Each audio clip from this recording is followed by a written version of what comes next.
Good evening, everybody. And I'm very excited to be here. I love sharing the vision of where education is going. And it's truly an honor. And thank you, despite load shedding, for being present. I know there are people that couldn't be present, but there will be a recording afterwards. So it's all good. Okay, so this evening we're going to talk about the 7 different school models that we are using as examples on which schools can be modeled. And we're also talking about blended, hybrid, and flipped learning. So what I want you to do tonight is to think back to when you were children and to view what I'm going to show you tonight through the eyes of a child, as if you're going to school, and just feel that excitement of all the choices you're going to have and how very different it's going to be. So, okay, I'm going to start sharing and I'm going to get going right away. Right.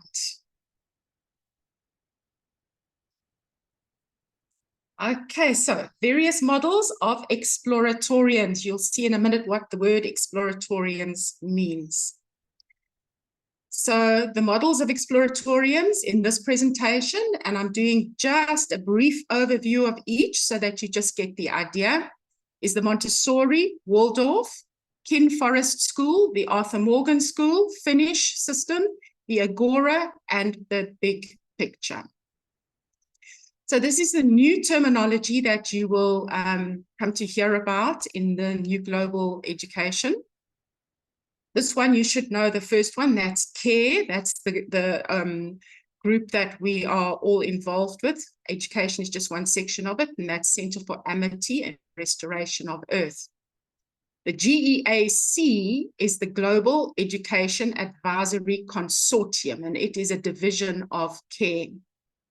And there is the website, if you want to write it down. It's geac.global.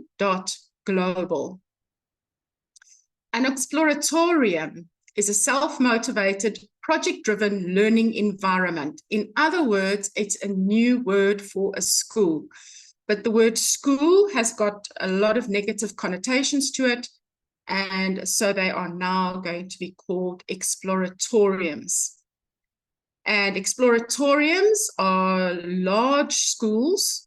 I'm going to switch to the old terminology. I just want you to have an overview of the new terminology, but I'm going to talk in terminology that we all understand. So exploratoriums are large schools with over 100 learners or students. So it's traditionally what we know are schools of like 600, 1,000. Those are the average kind of schools we have in South Africa, some larger. Now, micro-exploratorium is the new way to go. And a micro-exploratorium is a small learning community of educators and learners. And when I talk about small, it's under 100 learners or students in a school, micro-exploratorium. It can be 2, can be 3, can be 5, but no more than 100. Otherwise, it loses its individuality. Everybody doesn't know everybody anymore. The teachers don't know all the pupils. Nobody remembers each other's names, and it loses the whole objective of being a small community. An academist is the new word for teacher, but they are going to be highly proficient in their specialized areas. So the education of teachers is also going to be jacked up quite a lot.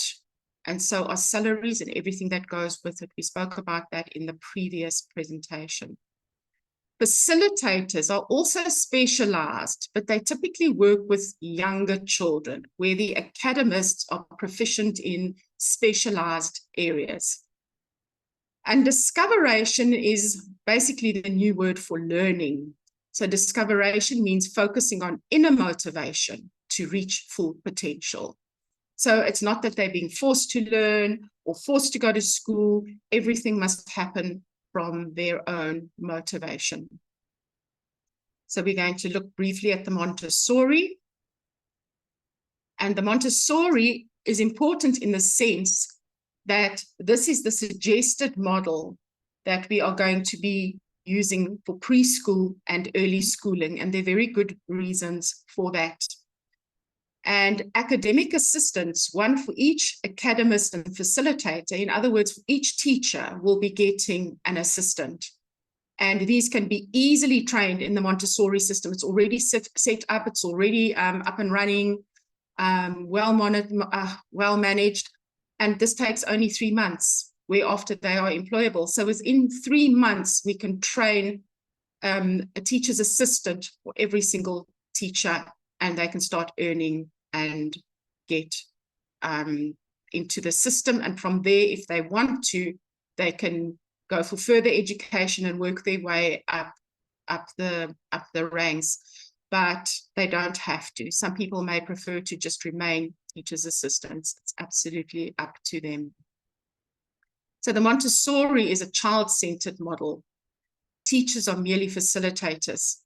All children work together, and the approach focuses on independence, hands-on learning, and a thoughtfully prepared environment. Children can learn many seemingly impossible things if provided the right environment, practice, and materials. They use natural materials like wood, cotton, and linen as much as possible. And the Montessori system believes never help a child with a task at which he feels he can succeed. So we want independent, critically thinking children. So the core principles of Montessori is experiential learning, which means they experiment for themselves and come to conclusions, mixed age classrooms, uninterrupted work periods, and in addition to math, language, and science, Montessori schools include 2 other academic areas, which is practical life and sensorial. There is freedom within limits, of course, and it's educating the whole child. And what is super is they have individualized curriculum. So every child is not doing the same curriculum.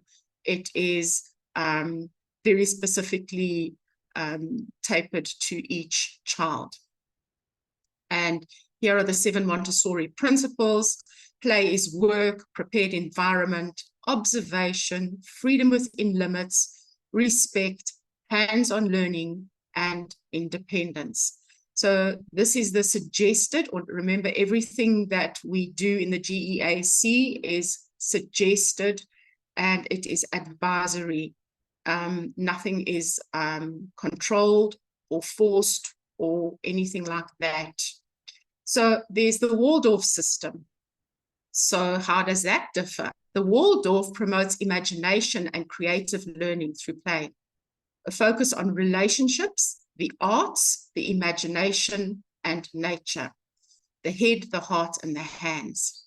And a child's teacher will stay with her for 5 to 8 years. So the teacher moves with them as they progress. And so they become like a little family, each classroom, each class of kids with a teacher, and they remain in that tight-knit group for as long as 8 years. Toys and materials are also made from natural fibers such as wood, silk, wool, and cotton. Now, what's interesting about Waldorf is no technology is used at all, absolutely none, until the age of 14. So the core principles in the Waldorf is that student-teacher relationships are paramount. That's why the teacher stays with a group for so many years. They work from experience to concept, and they work from the whole to the parts. And there's a big use of rhythm and repetition, and observation is the foundation for assessment, which means they don't write exams, it's all done by observation. So Montessori versus Waldorf, and I never knew the difference a couple of years ago, and so I thought, well, if I didn't, then many people don't. So both Montessori and Waldorf schools believe children need a connection to the environment. They are different as Montessori focuses on real life experiences and Waldorf emphasizes the child's imagination and fantasy. So combining elements from both Waldorf and Montessori may be the perfect blend of yin and yang, particularly in the early childhood years. But, and here's the big but, this does not usually translate for teachers who are often trained in only one system. So if you're trained in the one system or the other system, you don't easily switch from the one to the other or integrate the other. Then we've got the Kin Forest School, which excites me hugely. And Tandy and I have spoken about this. We think it's going to be one of the very popular models in South Africa, especially for kids that like to be outdoors, that don't have concentration problems, or maybe coming off addictive substances and things like that. So this is a lovely concept. And there they've got an outdoor stage. Love it. So the Kin Forest School, they have mixed age classrooms. The children teach each other. So it's not the teachers that are teaching, it's the children. Highly intelligent children are encouraged to attend these schools so that their skills and knowledge can be shared. Children design, build, decorate, upkeep, and clean their entire school campus without adult supervision. You'll be amazed what they are capable of. They do have help, of course, and assistance, but they do all the designing and things themselves. The sciences, concert tours, dancing, martial arts, and technology go side by side. I love the idea of the dancing and the martial arts. Teaches self-discipline, and the martial arts will also help children to cope with anger and frustration and things like that, which I think is very high at the moment in our children. Children participate in school governance, and the teacher acts as a mentor and advisor, because remember, the children teach each other. They are one big family. All children are boarders at the school, and school is a way of life. Children are always busy and engaged. There are no weekends or holidays. Students cover an entire 11-year curriculum in just 1 year, and they immerse themselves in one subject at a time. So they don't have like a couple of subjects that they do all together. One subject at a time. They get really into depth with it, understand it very well, and then move on to the next one. This is also great because children that are coming from broken homes, that don't have families at home, you know, and have got nothing to really go home to, the fact that all the children are boarders at the school means that they don't stand out, they don't feel different. It's a beautiful kind of school for many reasons, and they spend a lot of time in nature. So these schools are really well suited to being just a little bit out of the cities. Then we have the Arthur Morgan School. And imagine being able to sit on a big net like that outdoors and learn. Isn't that just amazing? So Arthur Morgan School offers day and boarding school options. So it's got both options and significant financial aid. If a student is a curious learner and craves hands-on learning, or if a student loves being in nature, or if a student just needs a break from social media and technology, then the Arthur Morgan model could be a good fit.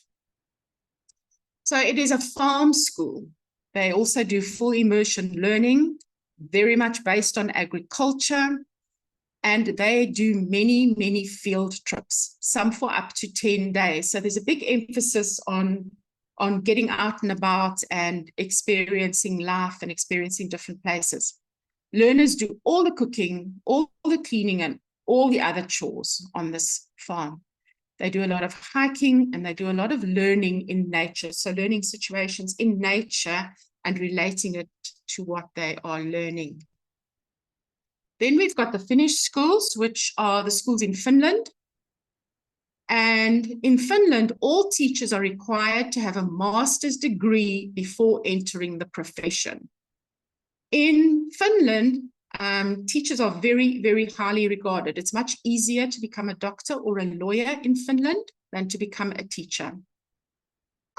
They focus on cooperation and not competition. They make the basics a priority. So always get back to basics and make sure that those are firmly laid. And students only start school when they are 7 years old. Here in South Africa, they need to start much longer. You know, they've got grade R and grade RR. but they're given absolute free rein in the developing childhood years. The Finns wake up later for less strenuous school days, so they don't start early in the morning. And especially teenagers, they really battle to wake up early in the morning because they actually need a lot of sleep.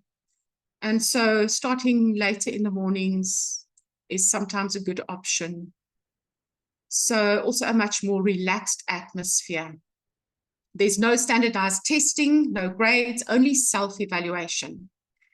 Here also, the leading teacher stays with the children for 4 to 6 years, getting to know the children and the families as well. And the teachers actually go and visit at the families, and they get involved, have meals with the families sometimes.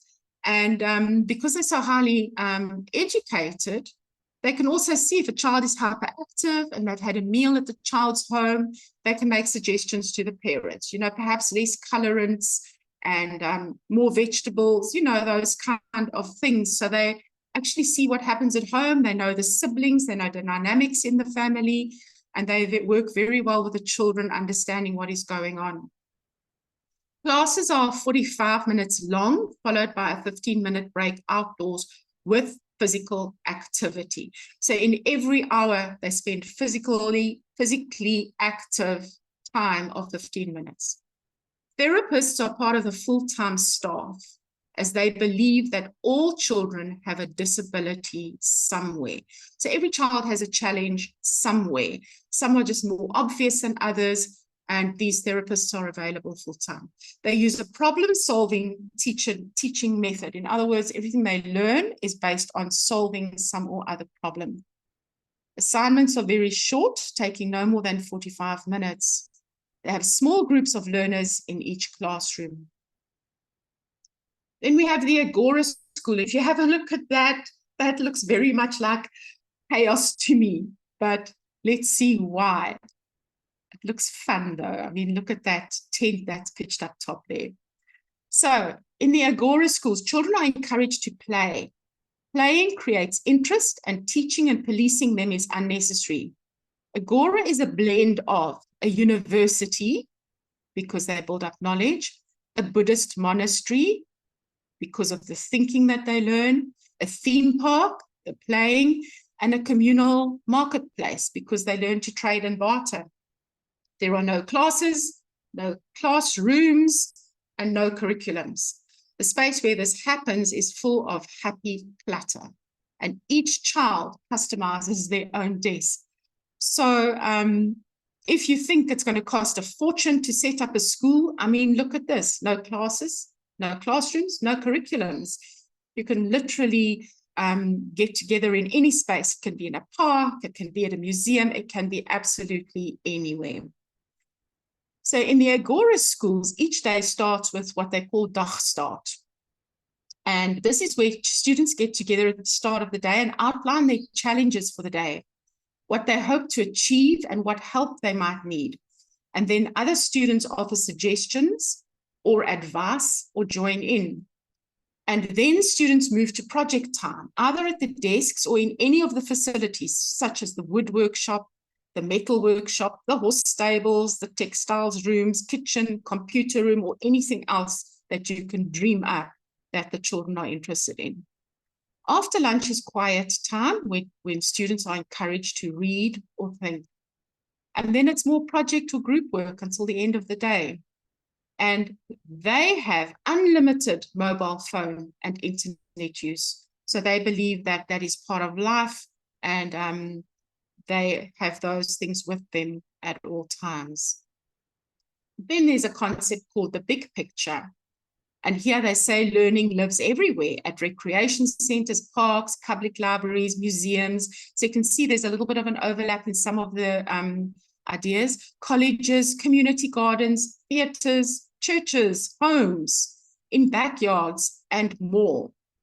So again, it doesn't cost a lot to get this started at all. You don't need to build a big school.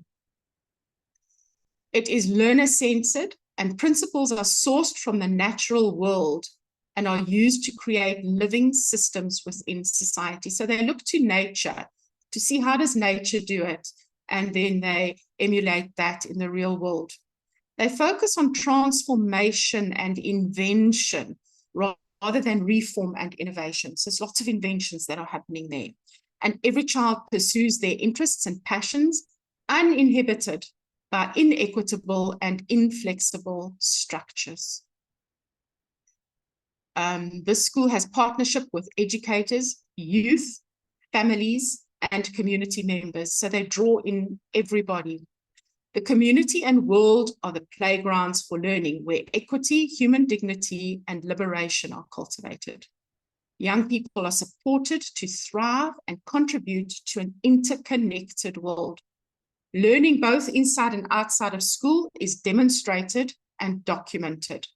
So they demonstrate what it is that they've learned, and this is all documented. So they build up a kind of a portfolio that shows what they have done. And I think that shows more of what a person is capable of than having some kind of grade, or in tertiary educations, you can just buy one these days. It doesn't mean you are capable of doing anything that it says. So the question is, which combination is perfect for your community? And I want you to think about the concept of taking a community. Now, let's say you live in a community and there's one big school, one big primary school, for example, that serves basically everybody in the community. Everybody there learns exactly the same. They do exactly the same subjects. Maybe they choose one or two different. But imagine now, instead of having one big school with 1,000 kids in it, that you have got 10 or 20 small schools in that same community where you can choose any one of these models. And after a couple of years, if you want to switch to another one, then you do that. So that in a community, instead of just one school, you've got a whole choice of smaller micro schools, all within the same sort of distance that children can get to. I think that that is going to be awesome. So those are the 7 models. And now I'm going to show you how we can go about different ways of learning within these 7 models. And let's go to the other one. There you go. And this is blended, hybrid, and flipped learning. So imagine any one of those scenarios with any one of these that fit into those particular models, remembering that some of those models do not incorporate any technology whatsoever. So let's have a look at this one. So we'll explore the following learning models. We've got the blended, the hybrid, and the flipped. And these models of instruction allow time and opportunity for the teacher to develop relationships with the students that will improve and directly impact learning. So how do they do that? What is the goal of the educator in these systems? The goal is to meet the individual needs of every learner, every hour of every day. That's a tall order. It's to include technology integration. And it is to properly master technology. This opens access to course materials and learning activities that extend outside of the classroom and regular hours. So all of these systems are very based on technology. So obviously the educators need to be clued up on what is happening within technology, what is available. And so this won't be for everybody. It will be for certain communities, and it'll fit very well into certain situations. So let's have a look at where that will be. So blended learning is a type of learning that allows learners to learn in both a classroom and online through digital platforms. So they are in the classroom sometimes, and they are learning online sometimes. And this is all very, very flexible. So blended learning, the right technology, the right equipment, and the right software is very, very important. The use of different media is required to deliver needed content. So it's not just you've got a computer and 1 or 2 programs on it. No, different media. whatever technology is available, that they need to integrate. However, the content remains more important than the technology. So the focus is not on the technology without the proper content. Blended learning is equitable. It gives all students equal opportunities to succeed in an online environment. Okay, so obviously the basis here is that the students that are taking part in these kind of systems do have access to computers or iPads or whatever they need. So it's not for those that don't have access to this. It is generally quieter, safer, and more easily adapted to individual needs. And everyone still gets the benefit of face-to-face instruction. In other words, they can still go into class and they can still chat to the teacher and, get face-to-face instructions. So it's not just online at all. Remember, it's blended. Some students thrive with instruction delivered online. Think of, for example, students with physical disabilities or conditions that are difficult to accommodate in the classroom. Think of students who are sensitive to noise and distractions. And think of the introverts who'd rather die than participate in a class discussion. Teachers must be familiar with and effective at using all tools and platforms. Transparent, meaningful, and open channels of communication between schools, students, teachers, and parents are incredibly important. Because the student will be at home online sometimes, the parents need to be involved.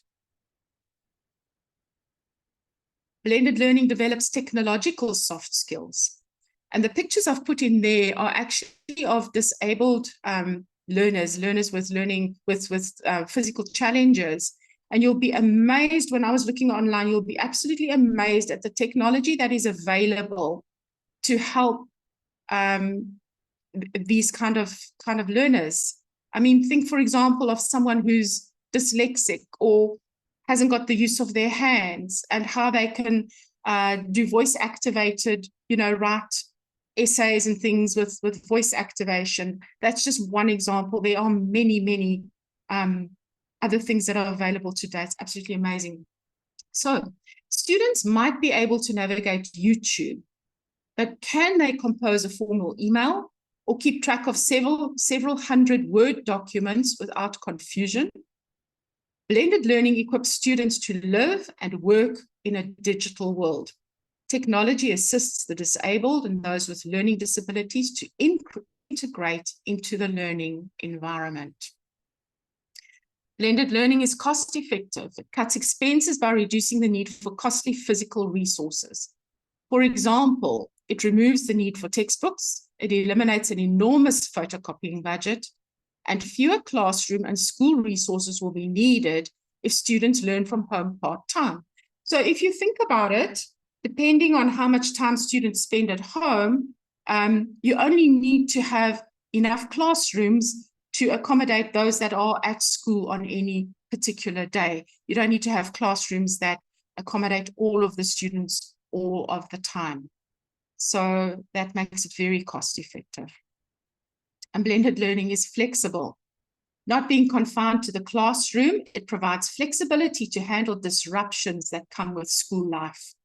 Students sick at home, link them to a recording of the lesson or a copy of the PowerPoint slides used that day. We also have a lot of what we call digital nomads, a lot of people that work abroad and are traveling from one country to another. And they often have au pairs and take their children with them. There is a large sector of the community that live like that. I know it's not the general population, but for those kind of people, this is brilliant. And if you go on holiday out of season somewhere when it's cheaper and you take your children with you, they can also fit in very well with the blended learning because it's so flexible. And it also brings parents on board. So you can see with the blended learning, the parents are very, very important in the equation. So if they're not participating with the children It's not an advisable model. So parents have a vital role to play, but many don't know what goes on at school. Parents will see their children learning online at home and be able to log in to view the online learning program and see what's being covered at school. So they've got access to see what are the children actually learning. With parents on board, learning finally becomes a joint effort between school and home. And it makes personalized learning a reality. Every learner can be taught in a way that caters to their individual interests, strengths, and weaknesses. Teachers can upload personalized instruction online ahead of time, and students can use learning programs that are paced according to their personal level of ability. No one is confined to a classroom. Every student can thrive in the learning environment that suits them best. And it boosts engagement. And you can see on that picture, there's a very interactive technology program going on there. So it allows for engaging digital activities that are colorful, interactive, personalized, and more fun than a worksheet. Online learning sessions, spiritual, that as well, but spirited class discussions and group activities bring everybody together. And the result is a classroom where learning can take unlimited forms. It keeps classroom connections alive. Technology doesn't replace the classroom. Students still have peer relationships and face-to-face teaching and a sense of community provided by a physical learning environment. However, it leverages all the benefits of online teaching without the isolation or excess screen time, and it provides the best of both worlds. Now we're going to look at hybrid learning. So hybrid learning is slightly different because all courses take place 100% online. So if you look at that picture, you can see all the students are online. Some of them are in the classroom with a teacher, still online, and then some of them are remote online. So the hybrid blends in-person and remote online learning. And so that is also a good option for some people. Then you can see this is turned on its head. Everything's upside down, the flipped classroom. So the flipped classroom models flips the traditional relationship between class time and homework. Students learn at home via online coursework and lectures, and then the teachers use class time for teacher-guided practice or projects. So here is the flipped learning model. So you can see before class, they do the remembering and understanding. So they get all of that digitally and they go through the work. They look at the facts, they spend time understanding it, Googling, whatever, so that when they go to class, they already have a good background. So during class, the teacher can then spend time applying the concept and they can analyze it and have discussions about it because they've all had a chance to go through the material. And then after class, they do the evaluating and the creating. So here is an example. So I'm starting from the left-hand side. So there's the little girl working at home in her bedroom. You can see a little pink bedroom. Teachers explain a concept to students either on video or through presentation software with voiceover. Students can watch the content before class and prepare. Then the middle column, now you can see they are in class. As students are already familiar with the material when class begins, they can spend their time collaborating with the teacher and with other students to solidify their understanding, either individually or in groups. And this makes class time more enjoyable, productive, and engaging for both students and teachers. And then on the right-hand side, I love that little face. Because class time is spent doing hands-on work and thinking critically, teachers can more easily spot knowledge gaps and work to address them in real time. And creative, meaningful homework can be given and evaluated. So that is where, on the previous slide, the evaluating and the creating comes in. because now they can apply everything that they have learned and discussed, and they can go home and they can work on a meaningful project related to that work. And that is the end of the presentation.